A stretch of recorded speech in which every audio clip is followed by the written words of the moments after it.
各位朋友，歡迎大家翻到嚟露雲天會客室嘅時間啊！嗱，我哋今日話題咧就係2014年啊，甲午年嘅流年風水。嗱，2014年咧天干就甲木，地支咧就午火，係一個咧木火通明之象啊。而甲午嘅立音咧就係沙中金，即係其實唔係淨係金咁簡單，仲有沙。沙咧五行係屬土嘅，所以成個2014年咧係一個木生火。火生土，土啊再生金，係一個咧四象流通成象嘅一個格局嚟嘅。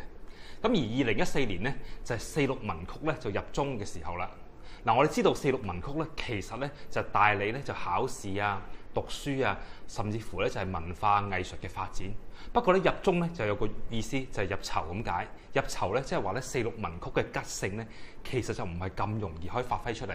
咁要透過咧特殊嘅佈局咧先至可以催旺佢啦。嗱，下一個宮位我哋要睇咧就係西北邊。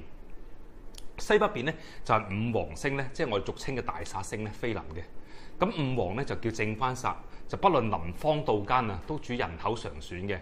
咁五黃星飛臨西北咧，其實咧就會帶嚟好多兇險，而西北方咧裏邊嘅戌乾亥其中個亥山咧，更加係犯咗三煞裏邊嘅劫煞添。所以話成個西北邊咧，可以話咧就係煞氣重重。咁咧就宜靜就不宜動，大家亦都唔好咁多喺西北方咧就坐臥啊、流連啊、辦公。咁西北方咧尤忌咧就輕宮動土同埋立向嘅係。嗱，下一個方位我哋要講咧就係正西邊啦。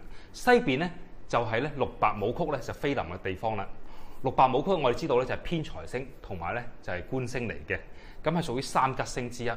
但係好可惜咧，喺下元八運嚟講咧，六白武曲咧其實咧已經開始退氣嘅啦，所以咧催吉嘅力量咧其實係有限嘅。咁而六白武曲咧，我哋知道咧，亦都係咧呢個驛馬星。驛馬星如果催旺得宜嘅話咧，就會令到我哋咧就動中就生財。咁由利咧就我哋去移民啊、出外公幹啊，同埋咧去旅行嘅。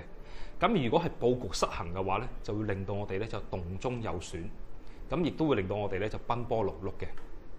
咁下一個方位我哋要睇咧就係東北邊啦。東北邊咧就七赤破軍飛臨嘅地方。嗱，我哋知道下元八運啊，破軍咧已經係一個退氣之星嚟㗎啦。佢個兇險程度咧就會逐步增加嘅。咁而飛臨東北方，東北方咧五行咧就屬土，破軍係屬金，即係咧東北嘅五行嘅土氣咧可以生旺到咧破軍金嘅煞氣，咁令到咧東北方咧就煞氣咧就增強。而東北方咧裏邊咧係丑近人三個山咧，其中嘅丑山咧更加係犯咗三煞裏邊嘅歲煞添。咁亦都可以話，成個東北邊咧喺2014年嚟講咧就係煞氣重重嘅。咁東北邊咧尤忌咧就輕宮動土立向，就宜靜就不宜動。大家亦都唔好咁多喺東北邊咧就長期坐臥流連同埋辦公啦。嗱，下一個方位我哋要睇咧就係南方啦。南方咧就係八白財星飛臨嘅地方。嗱，喺下元八運嚟講，八白財星咧就大利正財，亦都有利咧就功名富貴嘅。咁而咧飛臨南方，南方咧五行咧就屬火，八白財星就屬土。其實咧就南方嘅火咧就有利咧就生旺八白財星嘅。不過我哋要注意啦，因為點解咧就太歲咧啱啱咧又喺南邊，咁太歲咧就宜靜就不宜動，但係咧就可坐而不可向，所以我哋切忌咧。就喺南方咧有咩大嘅動作啦，我哋適宜咧就靜中去生財。咁下一個方位我哋要睇咧就係北方啦。北方咧就係九紫星飛臨。九紫星咧係屬於貴人啊、吉慶啊同埋咧呢個桃花嘅星嚟嘅。嗱，喺下元八運嚟講咧，九紫星咧更加屬於生氣添。其實咧就催吉嘅力量咧就非常之高嘅。只不過咧佢飛臨喺北方，北方咧五行係屬水，咁而九紫星咧五行係屬火。咁有一個咧就水火相沖嘅格局，而北方裏邊嘅紫山咧更加係歲破嘅宮位嚟添。嗱，歲破我哋知道咧就係太歲所沖之神啊，其地咧就不宜輕宮動土，否則咧就會害家長就損財物嘅。咁而北方咧更加係山煞咧就飛臨嘅地方，所以話咧其實成個北方咧雖然係有九紫星飛臨，但係咧又犯咗水火相沖，又有歲破，又有三煞，其實咧都係不宜吉倫嘅。嗱，下一個宮位我哋要睇咧就係西南邊啦。西南邊咧就係一白咧財星咧，我哋飛臨嘅地方，我哋咧叫貪狼星，咁係屬於桃花啦、偏財啦、文昌啦嘅星嚟嘅，係屬於三吉星之一嚟嘅。咁但係好可惜咧，佢飛臨喺西南邊，西南邊五行咧就係屬土嘅，而一白貪狼咧就屬水，所以佈局方面咧亦都要注意啦。因為咧，如果佈局失衡嘅話咧，就會有個土克水嘅現象。但係如果佈局係適宜嘅話咧，就會有一個咧就係水清土潤嘅格局。嗱，下一個方位我哋要睇咧就係東方啦。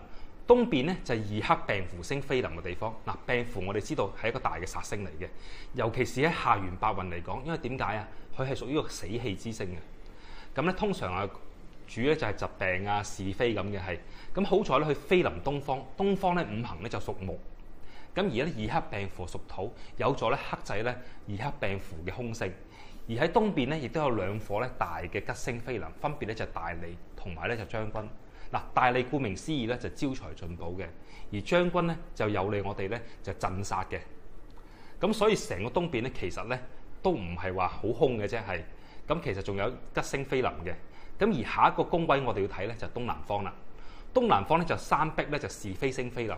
嗱，東南方本身咧就屬木嘅，三碧是非又屬木嘅，而喺下元八運嚟講咧，三碧是非星咧屬於死氣之星，雙木就比和，就加劇咗咧就三碧是非星嘅凶性，所以成個東南邊咧其實咧亦都不宜吉倫嘅係。